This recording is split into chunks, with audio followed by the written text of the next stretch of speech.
think business owners need to do to just get clear on their values? Because sometimes I'd imagine it's not that people haven't got values, they haven't really thought about what they are and how to articulate it. I know certainly we didn't for years. Yeah, in many ways, the fun is in the experience of actually delving, defining it. Yeah.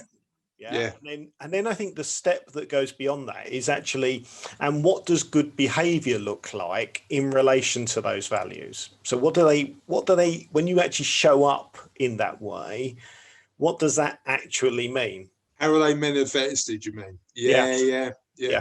Because I think that's where you take them into, and I do think the more you share and the more you engage those around you and you ask them, they'll tell you whether you're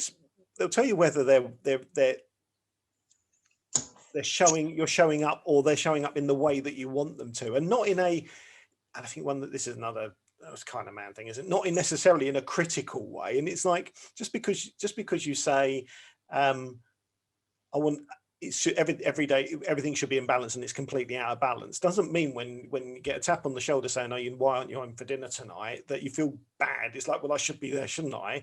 It's like, people are seeing it. It's then an opportunity then to engage in a conversation about what is actually happening. Yeah, you can actually get to the heart of the challenge that's there, but through your values. Because if you're saying these are what things are important to me, and this is what resonates for us and I think that's then you then go back to, it starts as family. Because if you create that as a family and you take those with you and you then create your business, and you create your business as the owner typically through your own values first, what you then see is that you get complete transparency, because it's like, it's totally connected. Now that doesn't mean that everything works all the time, but actually there's a consistency of journey, so when people see you, they kind of know what to expect. I think I mean, certainly consistency of you as an individual, and then people choosing whether to work with you or not, but certainly being clear on values then allows me, when I'm the 99% of the time I'm not being perfect. No, sorry, 99.9% of the time that I'm not being perfect. At least it gives me an aspiration to get to a point where I'm moving forwards. But I also think there's sometimes a fear in business about being clear on your values. And I've had this conversation with other business owners who have said to me, I'm really worried about being clear on my values, because if my clients don't potentially share my values, I might put them off. Yep.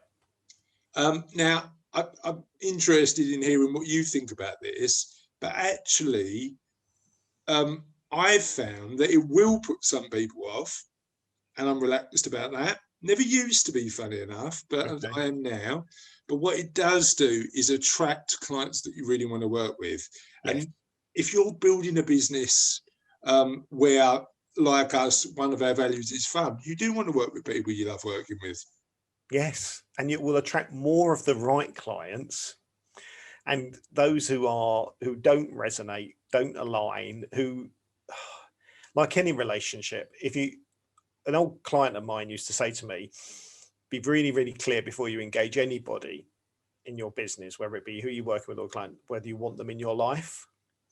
And having clear values and attracting people through your values will get you the right people in your life. Because once you have those people in your life, it's important that the right people, because they can, a bad client, or a client that doesn't fit, can do so much damage, so much that can really, really unset the apple cart badly. So much more than 5 of the right clients if you allow them. And that then is not that it's in the business, that then knocks all the way back to, as Luann was saying to me this morning, when you walk back in the door and it's like, well, can tell what kind of day you've had, because that's what you do. That's what we do, isn't it? We walk in and it's like, wow, that's, and then they experience it, and we kind of try to protect and everything else, but that doesn't work.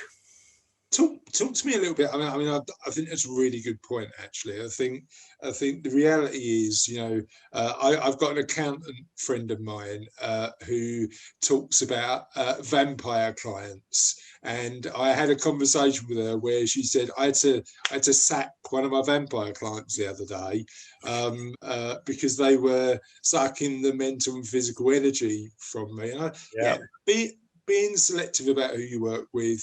And it might be I think we've got a bit more freedom to do that when we work in professional services. Other sectors and industries are slightly different, but choosing who we work with, I think, is really important.